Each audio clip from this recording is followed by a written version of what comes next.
you can continue the second part. Thank you. Okay, sounds good. Yeah, I hope you guys had fun in the first part, and now we'll come to some meets and talk about some specific results in the second part. So we'll without further ado, let's directly start with two-player zero-sum games. Okay. We first start with a very basic setting where we're gonna know the transition and rewards, so we know everything, and we already know this direct combination is not a very good way to compute a Nash equilibrium, but what is a good way? So first, let's try the reinforcement learning way, because this is like a sequential problem. So we should use a lot of reinforcement techniques to this problem. In particular, what we're gonna do is we're gonna still use a standard way where we can define the value in terms of states and state action for Markov policy. And basically there's some logic here, but you can basically prove a Nash equilibrium strategy for a Markov game is always a Markov policy.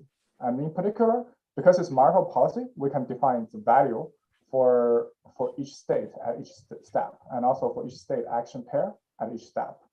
And then we will have this Bellman optimality equation. So I guess Dylan definitely introduced that Bellman optimality equation this morning for standard MDP. So we will see what's the major difference. The first step is about the value of Qvalue, and at its h starting at which is denoted as a cumulative reward starting at step h and the state s action AB, which is equal to the immediate rewards and expectation of the value in the next step, which taking expectation over s prime is the next states sample from some training distribution. This part is absolutely the same. So the major difference is in the second part. For a second part in the MDP, all we have is V star is equal to the max of A taking action over A, which is because you have single player and Q star SA. Here, because we have two player, so we're doing one is trying to maximize, the other is trying to minimize. So we can see here is kind of like for each states at each step, we're kind of like solving a normal form game for each state and step. So it's kind of like a matrix game. We will find a min-max strategy. That is the mixed strategy for action at this particular state and step. This is min-max over probability distribution over A and probability distribution over B, and this quadratic form, this bilinear form for the Qvalue function, Q star value function. And this is also equal to Nash equilibrium value of the Q star. So we see when conditional, when you fix some state S, this Q value becomes like a matrix game, denote a matrix game, and we can compute the value and we compute the Nash strategy, which Nash strategy just becomes the strategy of the optimal policy, and Nash value becomes the value V star. Is this part clear? So what I want to say is, if you inspect the Bellman optimality equation, the only difference is now we replace the max by min-max, and everything else is the same. So this gives us a very good way, a very easy way to directly compute a Nash equilibrium. That is, we just use the Bellman optimality equation and do dynamic programming. Okay. So we call it Nash value iteration, just to be consistent with the name in a Markov decision process. But it's basically just we're just copying the Bellman optimality equation. So what we're doing is we're going to start from the very last step at h+1, because we're in the episodic setting. We assume the game always stop at step h. So the value at h+1 is always equal to 0. Then we just do the Bellman optimality equation. We first have V star h+1, and we're going to use the Bellman optimality equation to compute the V Q star h. And then we're going to use the Q star h to compute the Nash strategy, and then use the Nash strategy to compute the Nash value, which become a V star h. Okay, and then this go backwards from the last step to the first step, and eventually we compute the Nash strategy, Nash equilibrium policy for the entire Markov game, as well as the value, optimal value. This part is almost the same as the Markov decision process. And we already see, like, by using this structure of Markov games, we very easily get some algorithm which is able to find, like, compute a Nash equilibrium in this known transition and reward setting in some polynomial steps. Well, like previously in this order direct approach, even in this very basic setting, they kind of spend some exponential steps to compute the Nash equilibrium. Okay. So these are so basic, and we definitely interested in to do more like complicated scenario. So this is like a known PNR, known transition and rewards, and we just briefly comment there are also some other algorithms, not necessarily just a Nash value iteration, but also like a Nash Q-learning algorithm is also able to find a Nash equilibrium, like by Hu and Vlearn in 2013. And then we also have a simulator setting, which is a slightly more difficult than this known transition and reward scenario. I guess you probably also cover this setting. So the simulator setting is you can query any state action pair, and you're going to immediately receive the rewards at the next step. So this is like something more stronger than our interaction oracle. And so basic strategy for solving those setting, like simulator setting, is you're just going to query all the state action pair uniformly. And then you use sample averaging to estimate this PNR transition and rewards. As long as you have enough samples, you're going to estimate this PNR very accurately. Then you can just do some standard like Nash value iteration or Nash Q-learning, and you're going to learn it. In particular, there are two work like John et al. And Silverford et al. They consider variants of Nash value iteration and Nash Q-learning, and they're able to establish some sample complexity guarantee for this simulator setting. Finally, this talk will focus on more like the practical setting, or people also call it exploration setting. Basically, the biggest difference from a simulator setting is the agent no longer able to choose any states. So we have to start from initial states, and agent is only allowed to take action. Okay. This is like 100% to satisfy our interaction protocol. And so in this scenario, we actually need to trade off exploration versus exploitation. And this will be our focus today. Just to recap, our interaction protocol is we start from some initial states, and two agents take some action simultaneously, and both agents receive the rewards and environment transition to the next step. Okay, so this we never gonna pick some states we're gonna transition to. We're only gonna pick actions. And also to complement what we the discussion we have in the last session. So we actually have this is a protocol like two agents is playing the games. But during the process, what I call training, but basically during the process, we try to find a Nash equilibrium or trying to compute a Nash equilibrium, even in this scenario of only observing trajectory. Let's for now assume we allow this centralized solver. That is, we have a centralized player which able to control two players, which they can tell the first player to do something, and they can tell the second player to do something, and they will do something, listen to them, and collaborate together to learn the Nash equilibrium. During this learning phase, it's okay both players collaborate. They they review everything, they talk everything. Okay. And in the later, we will talk about some decentralized algorithm which does not necessarily need that kind of communication. So in order to talk about this interaction process, we come to the biggest difference between reinforcement learning and supervised learning. I think Dylan covered this in the morning a lot. I will just be very quick about this part. So just quickly through supervised learning is all about we already collect a lot of samples in the very beginning, and then we just use this sample to learn some predictor. Well, in a reinforcement learning, one big difference is we need to have some interaction. So we need to have pick action or pick policy, which will influence the samples we're going to collect.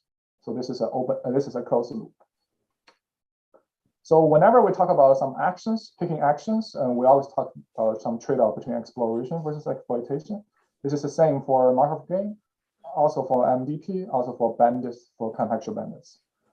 And the only difference is from the contextual bandits and bandits to MDP and Markov game is there's some naive strategy like epsilon greedy, which is okay-ish for bandits and contextual bandits, give you some T2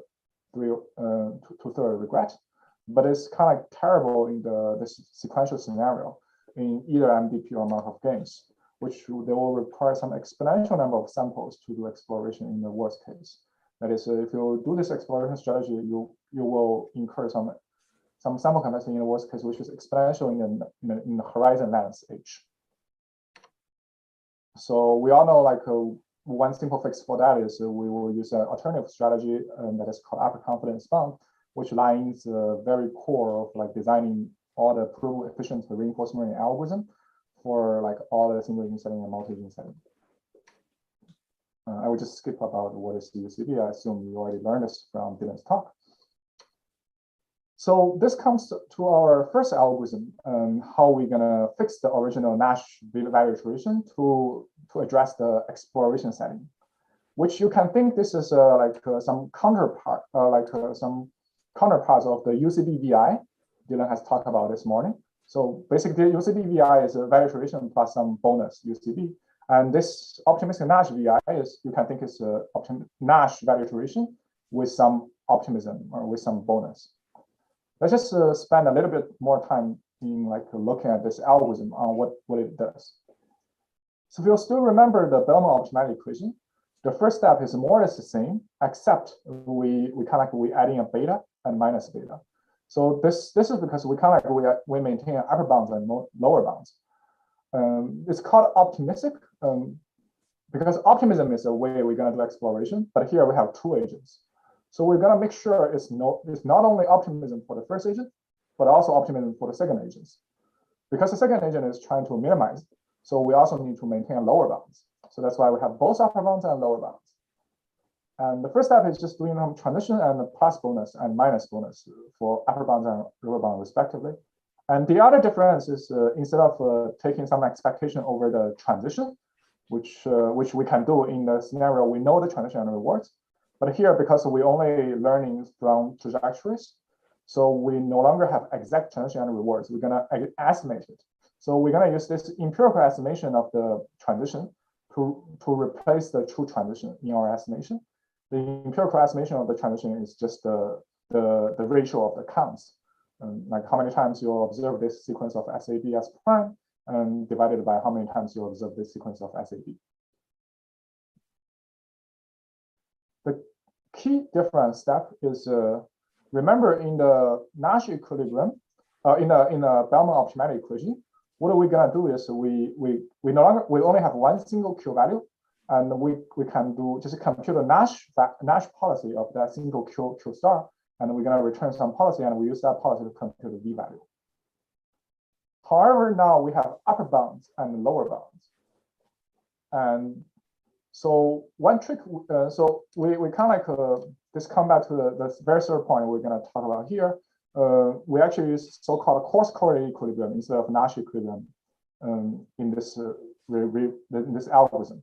The main reason is we can still use Nash Equilibrium to compute the Nash Equilibrium of Q upper bar, Q lower bar. But the problem is computing Nash Equilibrium now this is become a general sum. Okay. So although this is a zero-sum game, but because we are maintaining upper bounds and lower bounds, so we have two versions of value, and this will become like a general sum thing in our algorithm, and which we all know, finding the Nash equilibrium of general sum game is pretty hard, which is computationally inefficient. So that's why we replace this general sum by Crosscourt equilibrium, which can be computed very efficiently by linear programming, and this technique is introduced in Xie et al. Okay. And after that, then we just use the CCE, the policy CCC and Crosscourt equilibrium policy to inner product with the value, and we get a V value. Okay. The remaining thing is basically Nash equilibrium. The remaining thing is basically a Bellman optimality equation. See, no question. So eventually these bounds are going to be quite narrow, and the game will be approximately zero sum. Right. Will that help? Can you then, maybe switch at some point to calculating an approximate Nash equilibrium?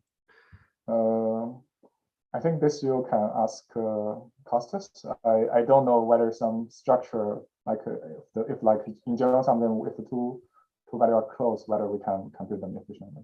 Probably Costas has a better answer. Sounds good. But on the other hand, also CCE would work. Like in a proof will, and also the CCE would work is if you know a lot more about game theory, you should know in two-player zero-sum games, if you compute the so as you said, eventually the Q upper bar, Q lower bar are going to converge to a same value or very close value. And if eventually, in an ideal scenario, if the Q upper bar equal to Q lower bar, then the CCE we compute, and if we can break the dependence, make them independent, it will just become non-Nash equilibrium. What I'm saying is the marginal distribution for the CCE is actually Nash equilibrium for two-pair zero-sum games. So this is like underlying reason we can replace Nash by CCE, and without loss generality, we can still eventually find Nash equilibrium for this game. So in this algorithm, you're just trying to overcome the fact that you don't know the probabilities? Yes, right. This is okay. Yeah, I should also be a little bit. So I guess you're asking like we should also don't know the rewards. Right. Yeah. So and this is like a common thing in the reinforcement learning for simplicity. Just because typically, like learning transition is like for each state action pair, you have a S-dimensional probability distribution you need to learn. While for reward is like for SAB, you only have like one scalar to learn. So learning reward is kind of like much easier than learning transition.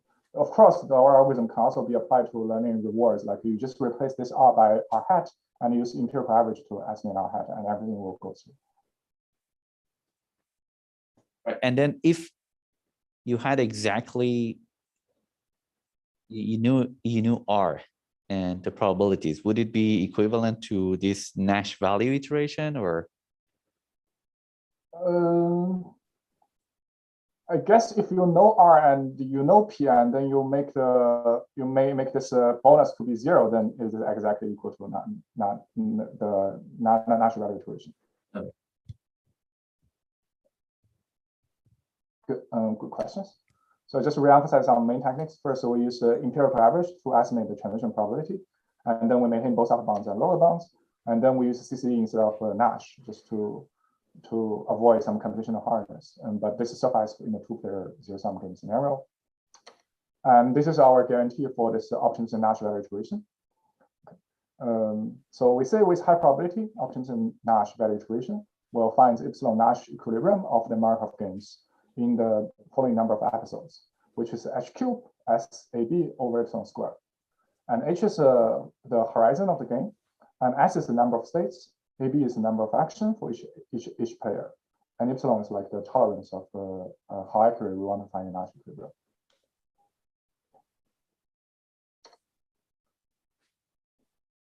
Okay, so now we have some algorithm, basic algorithm we already have that is able to find Nash epsilon Nash equilibrium in polynomial time and samples.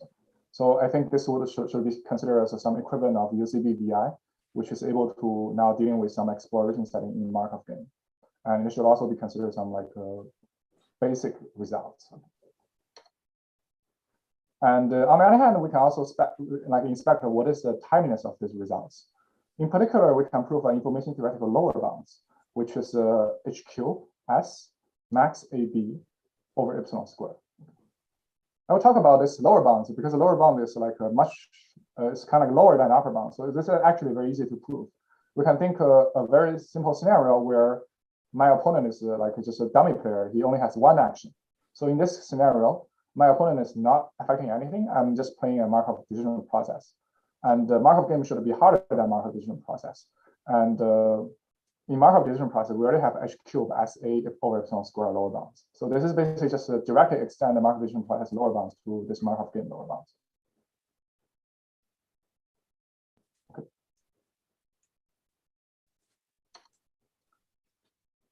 So we talk about some. Yeah, there's a question. Sorry.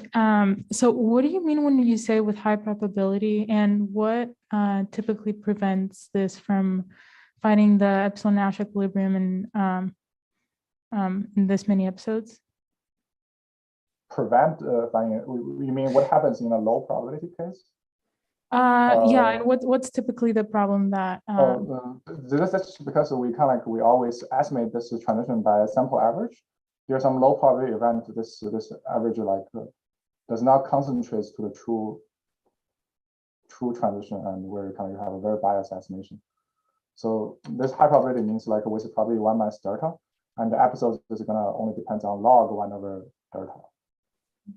I kind of like for simplicity, I hide it here.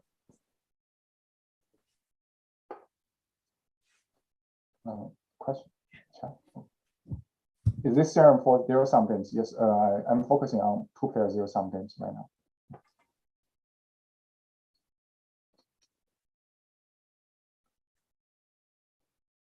Good. Okay, so this set up some basic results, but this also raised some concerns or raised some like further questions we want to understand. The first one is we realize there are some unique challenges that does not exist in the single agent reinforcement learning, but exist in the multi-agent reinforcement learning. That is what we have been talking about, some centralized algorithm versus decentralized algorithm.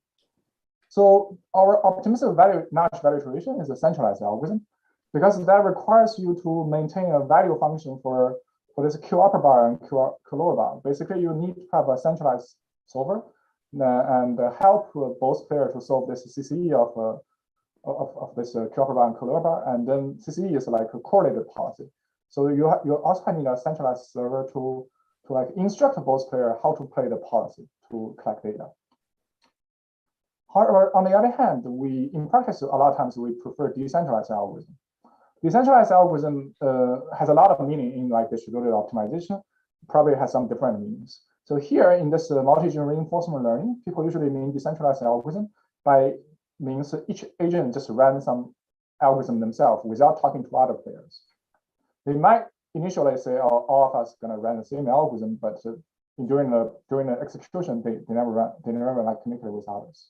So as if it's like in a single agent scenario, as if they're just running an MDP.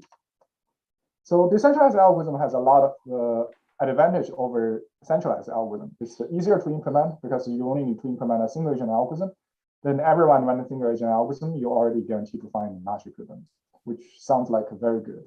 And it's also more versatile because you just care about yourself. It's kind of also agnostic to the actions of other players. And then finally, it's faster and it requires less communication. So the states shared by both agents in Nash evaluation. Yeah, states actually shared by all the agents in Markov games. It's not necessarily in the algorithm. So it's like a fully observable setting. So the online states is observed by everyone.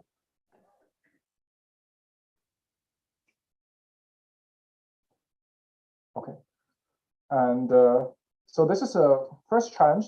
Can we design some like decentralized algorithm?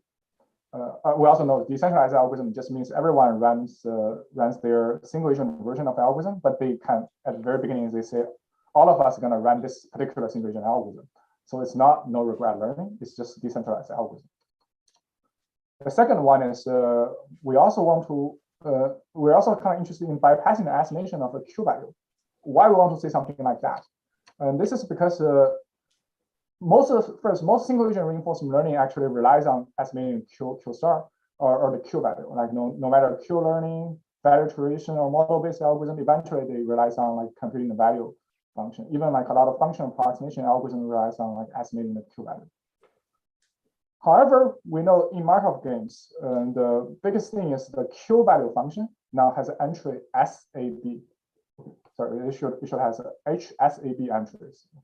So for each step and each state, it is a matrix game of size AB. So it has A times B entries. To estimate this value function, it requires something order at least AB samples.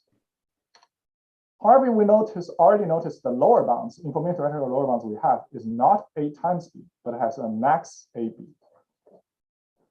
This says something like if you want to develop some algorithm that is able to like bypass the current upper bounds already achieved by optimistic Nash value iteration, and to achieve this lower bounds, the max AB, you need to develop some new mechanism so that you can bypassing the estimating the Qvalue, but you can also learn the Nash equilibrium. So the main question here is, can we design some decentralized algorithm and also achieve the optimal sample complexity, which is the max AB instead of A times? Okay. Questions so far? No. So we first consider whether this is even possible in the like a simple game. Like for example, we already know normal form game is a special case of Markov game. So we first consider normal form game. The answer is yes. Actually, we do have an answer for this simple setting. The answer is just everyone ran no regret algorithm, like EXP3, like for the regress leader, for adversarial bandits. Then what you're gonna guarantee is in a two-player zero-sum setting, if you're gonna marginalize both pairs policy and do some average, And then this product policy is eventually going to converge to the Nash equilibrium. And furthermore, because each player is only running no regret algorithm, so he's running exp3, and he don't really care about what opponent is doing. He don't even care about how many actions opponent have. So the final sample is going to scale with A plus B or max AB, which is the same thing. Okay. So in the normal form game, we do have some guarantee like this. So this comes to the question like, okay, if you want to achieve that, why not just run no regret algorithm for Markov games? No regret algorithm for Markov games is defined in this way. So we kind of like require for every iteration T, and our policy, joint value of a joint policy is going to compete with the best policy in inside. Okay, max pi 1 in inside, and we require this regret to be some sublinear in T. So as we already mentioned in the earlier session, we already know that we cannot. Markov games do not allow efficient no regret algorithm, no regret learning algorithm. So we'll just be more specific here. What do we really mean? We mean the existence of the polytime algorithm, a no regret algorithm, and like satisfy this guarantee, will imply the existence of polytime algorithm for learning parity with noise, which is a known like a computational, which is a problem which already conjecture to be hard in computation. And later on, very recently, okay, this is some work in process, but work in progress. But we will probably post this work soon. And we can further strengthen this low hardness result to statistical results. So we can actually say no regret learning in Markov game is at least as hard as learning best Markov policy in partial observable Markov decision process. We all know like partial observable Markov decision process is like a single agent scenario, but involve partial observability. And there are a lot of like computational hardness and statistical hardness. The reason we can do that is if we no regret learning in Markov game, essentially you allow your opponent to play anything. Like even with your opponent restricts to Markov set of Markov policy, they can like play they can just play different Markov policy at every iteration. Eventually, play a mixture of Markov policy. And this just makes things has a lot of correlation, eventually become very similar to point. Okay, we kind of already emphasized a little bit about this key difference between Markov game and the original thing.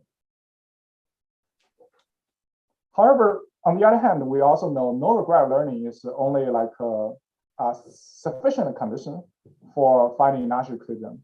It's not a necessary condition for finding Nash equilibrium. So although we cannot do no regret algorithm, we do recently have a solution for like running something similar to no regret algorithm, but it's not no regret, but it actually has some good properties similar to no regret algorithm. Okay.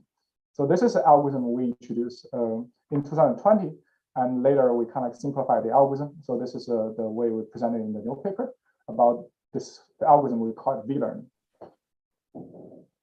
We call it Vlearning because it's actually very similar to Qlearning, which Qlearning is a single agent reinforcement learning algorithm and performs some incremental updates to the Q value. Here, Vlearning is also perform some incremental updates to the V value. But one very important thing is, as we said earlier, we want to bypass the estimation of Q value function. So here, Vlearning does not estimate Q value function. It only estimates the V value function.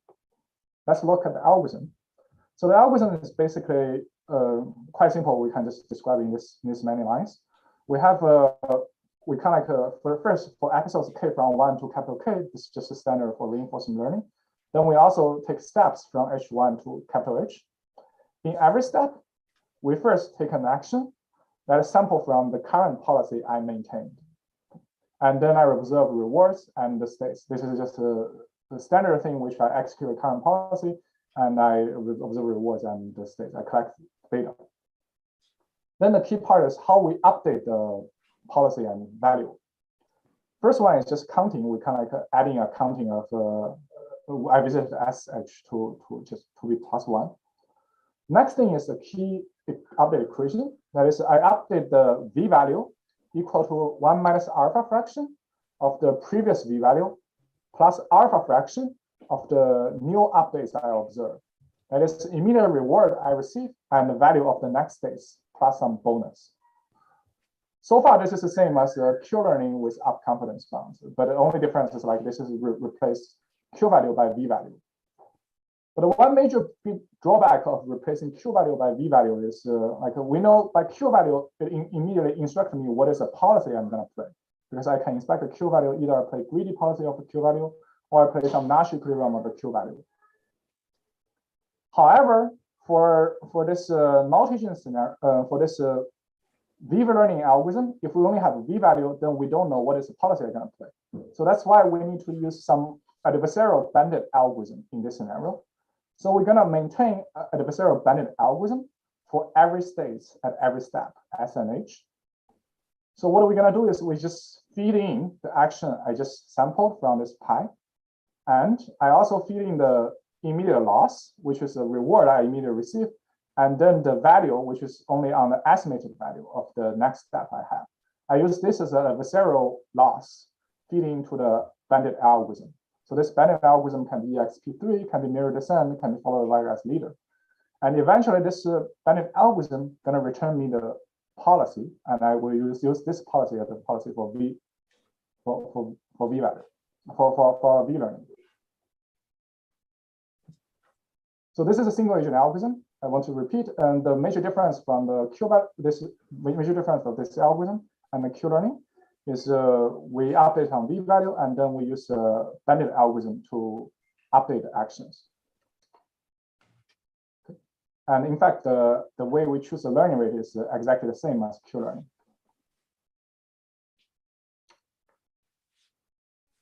Several properties about the V learning algorithm. First one is a single agent algorithm. Second one, you use adversarial bandit algorithm, as long as it satisfies some weighted regret guarantee. So if we remove this alpha TT, it's just a standard regret guarantee. So now we want to have some weighted regret guarantee, which is also not that hard to satisfy. In particular, for the Weierstrass leader will satisfy this property.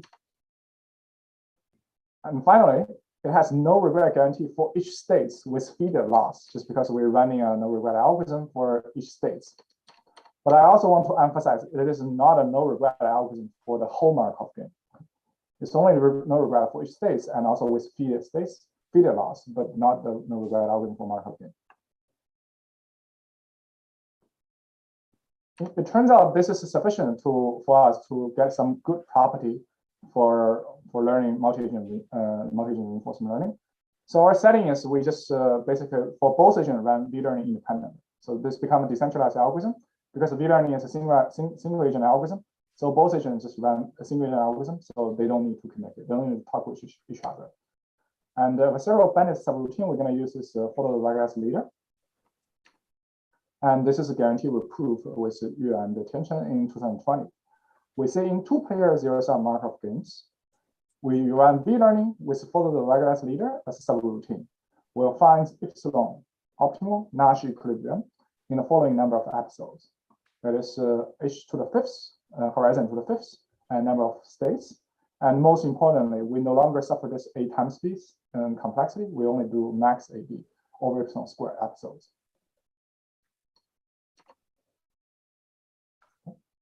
So we do achieve some unique, we do resolve some unique challenges in multi-reinforcement learning. V-learning is a decentralized algorithm that is able to achieve the optimal, the decoupled like dependence on action, sample complexity, the max AB. And we also know this dependence on the horizon may not be very sharp. It's h to the fifth. So we may leave this to the future works to sharpen this dependence on the horizon dependence. Any questions so far? I will just briefly summarize what I have talked for two-player zero-sum scenario. So we introduced the Nash, optimistic Nash value iteration. It mainly estimates this transition, and it's a centralized algorithm, and it has a sample complexity that is h cubed SAB over epsilon squared. So it suffers some A times B, but it's very sharp in H. And there's an algorithm I haven't talked about, that is Nash Q-learning, which is extending Q-learning to multi-gene scenario, which again, like use very similar techniques as in the Q star, and it also suffers this A times B and h to the fifth. And now we have some new algorithm, which is motivated, is also a single agent algorithm, but it's designed purely motivated by the multi-gene scenario, trying to solve a multi-gene challenge. It is a decentralized algorithm. It also only estimated V value instead of Q value.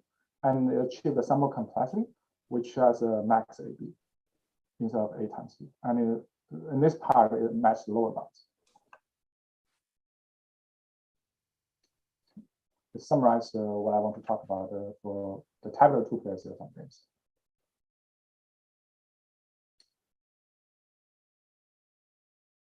If no questions, we will go for the general sum games. Okay. I guess general sum games I will be a little bit fast because we already have a solid foundation for two-player games. So for general sum games, the major difference is now we have a set of action for instead of just have A and B, we have a M action set for all the M different players. And because this is general sum games, we also have M different rewards, which kind of like indicates the rewards for each different player. Okay, for ice rewards, for ice player, I have ice rewards. And then we also have general policy that look at all the history of all the past history of all the action taken by all the players, and we're gonna take some random actions based on that. We have Markov policy, which can depend on this way. Then we can define a value in the same way, which is a joint value. We define on a joint policy, which is a combination of all the policy of all agents, and we can define the value for ice player. It's a summation, cumulative rewards, summation of all the rewards for the ice player, and if all player following the policy path. This is a little bit repetitive. I will just be fast. I want to focus more on the high-level intuition about the multi-agent and general sum part. The first thing is we can probably generalize the Nash equilibrium to general sum Nash equilibrium, which is defined again as no player has incentive to deviate from hard current strategy. And we know this, especially in the special form, we already know even in the special form of normal form games, computing Nash equilibrium in general sum is PPAD hard, which proved by Daskalakis constantly. So maybe for general sum games, we want to explore some other notion of equilibrium for the sake of computational efficiency. So some other equilibrium we consider is one is a correlated equilibrium, which is a correlated policy instead of I think people have been covered this a lot in this week. Basically, what I'm saying is for Markov game, we can also define correlated equilibrium and cross-correlated equilibrium, and in the same way, so that we say for correlated equilibrium, no player wants to deviate from her current policy if she can still observe her sampled action from correlated policy. While the cross-correlated equilibrium says she don't want to deviate from policy if she cannot observe that sampled action from the correlated policy. And we have the basic relation, which is holds true for normal form games, but also in the Markov game. That is Nash equilibrium is inside a correlated equilibrium, also inside a cross-correlated equilibrium. And finally, although Nash equilibrium is PPAD hard to find the correlated equilibrium and cross-correlated, CE and CCE can be solved by linear programming. So it's some computationally efficient thing to solve. Okay, so we'll first talk about how we're gonna extend our first basic algorithm, that is Nash value iteration, to the general sum setting. We recall this is what we have for the zero sum setting. We maintain upper bounds and lower bounds, and we compute the CCE. So in general sum, all we need to change is now instead of just one copy of Qvalue, we need to maintain upper bounds for the value of all players. So we need to maintain upper bounds for QIH. Lower bound is not very essential, but you can also maintain lower bounds. And the most important thing is I'm going to change this CCE subroutine to something I compute the equilibrium of the upper bounds on Q1, upper bounds on Q2, upper bounds on Q3 to upper bounds on Qn. So this is a multiplayer equilibrium. This equilibrium can be Nash equilibrium, can be correlated equilibrium, can also be cross-correlated equilibrium. The only difference is like Nash equilibrium is computationally intensive, while the other one are not computationally intensive. And because this is the only Q value at a particular states, at a particular step, so these are all normal form games. We're just computing Nash equilibrium, CE and CCE for the normal form games. So this gives first basic results, which we, by some direct extension of Nash value iteration into multi-agent scenario, we able to find epsilon Nash, CE or CCE, based on like whether you replace this equilibrium by Nash equilibrium or by CE or by CCE in a general sum games in this number of episodes. This h to the fourth s and product of AI, where AI is the number of action for each player over epsilon squared.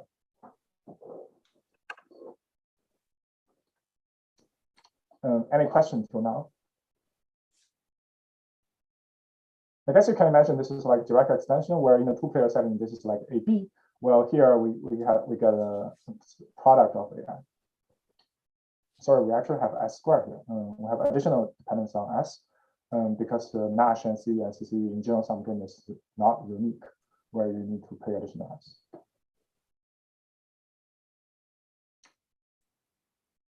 Okay. So now we also receive something a little bit undesirable, because we already observed the sample complexity of this basic algorithm actually scale with product of AI. If all player has the same number of actions, this means the number of sample complexity will be omega a to the power of n. This is the size of joint action space, but this is also going to be grow exponentially with the number of agents.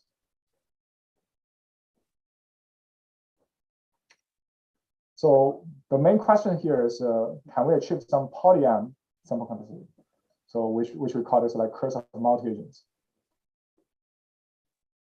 I guess most of you, after listening to the previous part of the talk, you probably can already guess we should have some answer to this. We again, it goes back to the look at the simple normal form games, and we know in the simple normal form games we actually have for general sum games, if we run no regret algorithm for all the agents independently, we will have the uniform, like the average policy will eventually converge to a Crosscourt Equilibrium. And the sample complexity actually scale with the max of AI, that is the maximum number of action of each agent instead of the product of AI.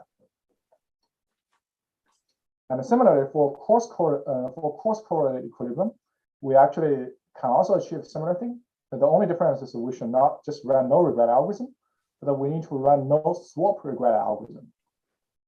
Swap regret algorithm is slightly different. Like no regret is kind of like saying I need to compete against the fixed action, that is like action A, action B.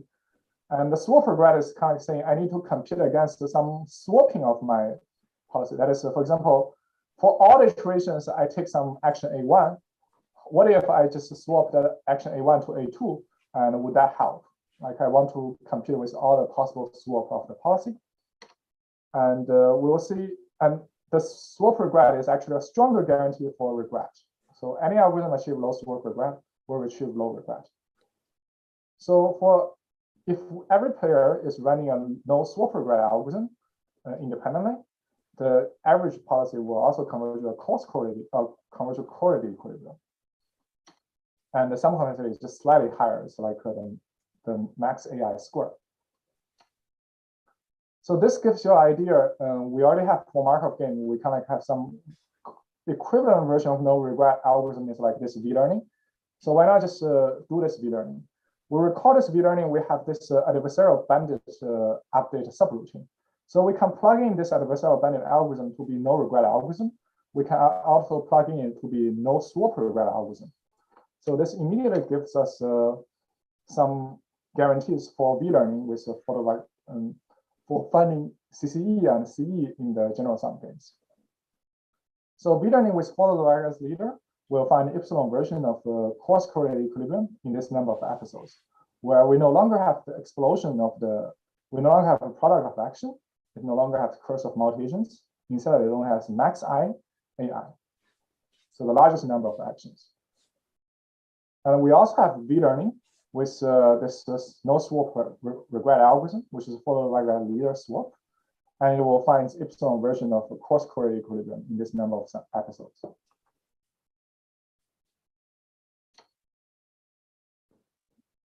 So we note Vlearning is actually a decentralized algorithm that is able to break the curse of multi-agents.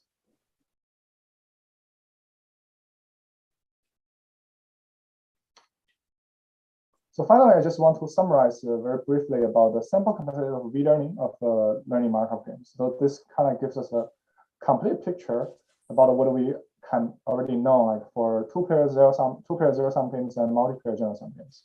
We have three objectives: Nash, CCE, and CE. For two-pair zero-sum games, we're able to achieve for Nash Equilibrium, we're only able to do two-pair zero-sum games because the general sum is the PPAD complete. So, but Vlearning is like a computation efficient algorithm, so we cannot do it. And in a two-pair zero-sum setting, it's kind of like we can also do the max AI for Nash. Well, for CE and CCE, we can do both in general sum. And the only difference is for CE, we only pay one A factor, that A is equal to the max AI. And for correlated equilibrium, we need to pay A squared, which is slightly worse because we need to have a no slope regret algorithm. But we can find all the solution concepts in the tabular Markov games.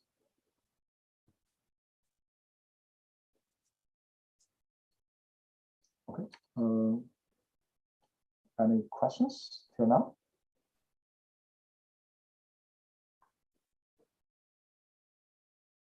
If no questions, I will just briefly go over advanced topics. Several topics I want to cover. One is about the large state space. I believe Dylan has talked a lot about this during this morning. So I will also briefly talk a little bit about this in Markov games.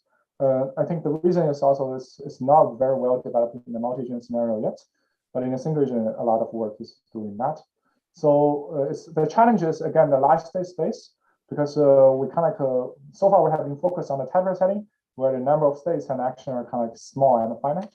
So the strategy is basically we will try to visit all the reachable states and learn them directly. Okay. So there exists a lot of theory for it. But what happened in practice is, like, for example, for StarCraft, there are actually tons of states. So each value of pixel kind of like each combination of value of pixel represents a states, and you can easily compute the number of states is like 10 to the 100. And all the tabular guarantees we get so far has some linear dependence on the number of states, which definitely not feasible in practice. We cannot just visit all the states. In fact, when learning with StarCraft, most states are not visited even once. So one strategy we need to deploy in this setting is to approximate value of function in a parametric setting by some parametric class F, such as deep neural networks. And the objective here in the function approximation, so-called function approximation setting, is we would like our learning algorithm to have some sample capacity that depends only on the complexity of the function class F instead of the number of states S, where states can be like 10 to 100 or can be infinity. So I'll just briefly go over what exists in this field. First one is linear Markov games. A linear Markov game is a kind of like extension of a linear Markov decision process, which assume the transition and rewards are both linear. And in fact, there is a Xie et al. In 2020 prove there exists an algorithm which is able to learn this linear Markov games with this number of episodes where there's no dependence on number of states. Instead, it depends on the ambiguous dimension B. The idea is kind of like similar to what we have been already presenting in the Nash value iteration, with the only difference of like replacing the exact update equation by least square. So it's kind of like similar to in a single region setting where you can also do linear function approximation. You can do least square value iteration, and here it's the same. And we also have some results about general function approximation, which kind of like extends the existing results about the Bellman in a way like existing way like Nash value iteration, always maintain upper bounds and lower bounds. But for general function approximation without like optimistic closure, that kind of strategy do not work in techniques. So we need to develop a little bit different style of exploration strategy. Here, the way we do is so-called exploited style of exploration. That is, although we eventually want to learn the Nash equilibrium for both pair, but to learn it, we kind of we do it asymmetric way. We first fix one agent to be the main agent, and the other agent to be exploiter. So the main agent always play optimistic Nash policy, while the exploiter is trying to play the optimistic best response to the main agent. So it's kind of like exploit the weakness of the main agent, help it to learn. So it turns out in our setting, this seems like something necessary for function approximation. And we're able to do some calculation eventually only depends on this iterative dimension and not on the number of states. And this iterative dimension class is kind of like relatively rich. It includes like tabular Markov games with linear function approximation, with kernel function approximation, also like with rich observation. But it has the same problem as the general function approximation algorithm in the single agent setting. It's also not computationally efficient. I will also talk a little bit about the partial observability, and which is also something very interesting to work on in multi-agent scenario. In fact, like a lot of applications, we talk about poker. We don't observe what the cards in opponent's hands. And like StarCraft, we always has war fork. We don't see what is hidden on up and like behind its forks. And we also have robot, which may have first person camera. They don't see what behind. So it's very common in practice, but it's also much harder. It requires agents to maintain memories and infer based on the entire history. So there are a lot of hardness results already in a single agent scenario, and even in a POL-MDP, a lot of hardness results. So I think the first basic setting people talk a lot is a very simple version of the game. That's I would not say a simple version, but it's a super class. It's a special class of Markov game that is an extensive form game. But you put a partial observability on it with a very special case, that is the imperfect information extensive form games. For people who know this kind of model, it's kind of also commonly studied in the game theory literature. It can be well applied to poker game, for example, like for the librettas and those poker bots beats the world champion. They actually use the solver for imperfect information extensive form game to solve some like abstract strategy. So there are a lot of earlier work on this imperfect information extensive form games, which the complexity actually written in terms of epsilon, how actually we want to find Nash equilibrium, and also AB are the number of actions of both pair, and X and Y are the important thing. This is like the most important thing, which is the number of information sets they have for each player. And there are like two classes of algorithms that are called optimistic mirror descent and counterfactual regret minimization. So previous results have did a lot of great works for both line of algorithm. They achieve this sample complexity, and the best one is achieved by Qvalue so far. They have X squared dependence on info set and Y squared dependence on info set. So what we have done recently, which will also be announced very soon, we actually can have much sharper complexity for optimistic mirror descent style algorithm, also for CFR style algorithm. We're able to achieve the sharpest complexity that only depends linear on the info set on X and Y, and this has matched the lower bounds.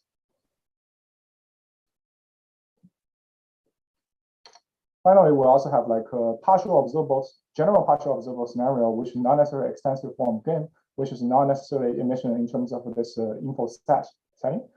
And POL-MDP and POL-Markov game is very hard if the observation contains no information about states. We can easily prove a lower bounds. Like if the states is completely, if the information observation has no information about states, then basically we are kind of like doing some control without observing anything, and that's not feasible. So what we can actually do in very recent work is we can show in a special class of general POL-Markov games, if the observation contains some proper information about the states, then we can design an algorithm that is able to learn the epsilon Nash equilibrium of this partial observable Markov game in polynomial number of samples. I guess this is just a very quick taste of what kind of results you can possibly achieve in the advanced setting. There are also a lot of other topics I haven't covered, like a further design analysis of decentralized algorithm. We only talk about one decentralized algorithm like Vlearn, but there are also a lot of other scenarios where like you have tons of agents, you want to collaborate on some joint objectives, and you want to have some centralized train decentralized execution. And some other topics like policy optimization and also other notation of equilibrium like stackable equilibrium in general sum games. Also Markov potential games, those are all like different topics in multi-agent reinforcement learning. Today I don't have time to cover. Okay. Finally, I reached the conclusion. Basically, I just want to briefly review what we have been talking about today in this tutorial. We'll first talk about the formulation of Markov games.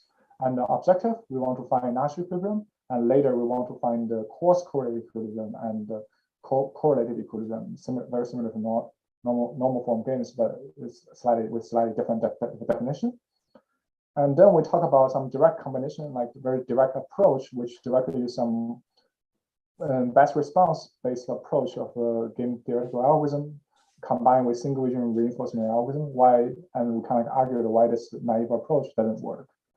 And then we really focus on the tabular Markov game scenario, both zero-sum games and general-sum games. We mainly talk about two algorithms, which is optimistic value iteration. You can think this is a direct extension of what we have in the reinforcement learning, single agent reinforcement learning with some adjustments. And then value iteration, Vlearning algorithm, which is like a very different, achieve several unique property like decentralized learning algorithm, and has a lot of properties similar to no regret, although it's not a no regret algorithm. And finally, we talk a lot about other advanced topics like function approximation, partial observability, and a lot of other topics. And hopefully after the tutorial, you will realize actually, except this like basic setting like tabular, a lot of advanced setting is kind of like a lot of results missing in the multi-agent reinforcement learning, and there are a lot of opportunities you can solve some open problems for this contributed to this field.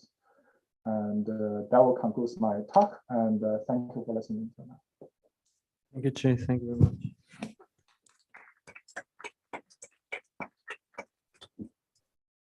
Any questions? One question I had as a general comment, like, so when I think of learning, multiple people learning about some unknown state of the world, like in innovation settings, there's a lot of considerations about, do I want to reveal the information I gathered as I'm learning to other people and their incentives along these lines? So where would these considerations fit into the models that you presented today? Because there seemed to be like a training phase and the test phase, and in the training phase almost there were no incentives for information sharing. But it seems to me that there's, like in real world, when you're learning, there are always incentives. I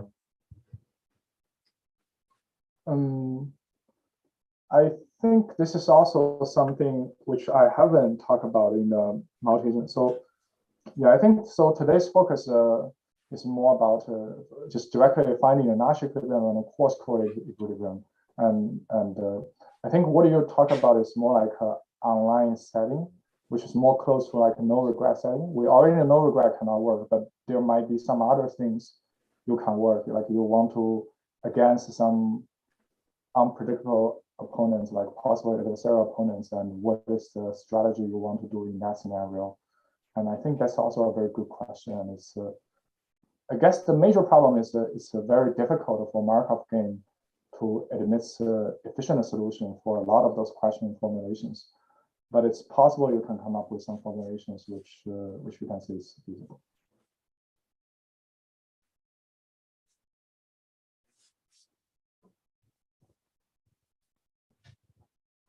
So talk about some harness for design no regret learning against general like adversary. But what if we just restrict adversary to be some Markov policy? Yeah, as I said, restricted opponent to Markov policy will not help. Because if each round the opponent is playing like different Markov policy, and on average he's playing like non-Markov policy. So okay, you can actually, so actually our construction, our proof, like we show is for non-Markov policy. We show it for Markov policy. Actually, you can prove the lower bound still holds. Okay, thank you.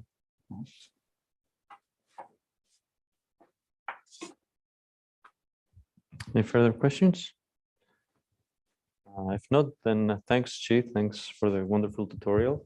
Thank you. Thank you. Bye-bye. I guess this concludes also the bootcamp, and thanks for all the speakers for the great effort that they put into preparing their tutorials. And I'm very grateful that they agreed to give those tutorials, and see you next week at the reading groups and at all of the events that we'll be having. Thank you very much. Bye-bye.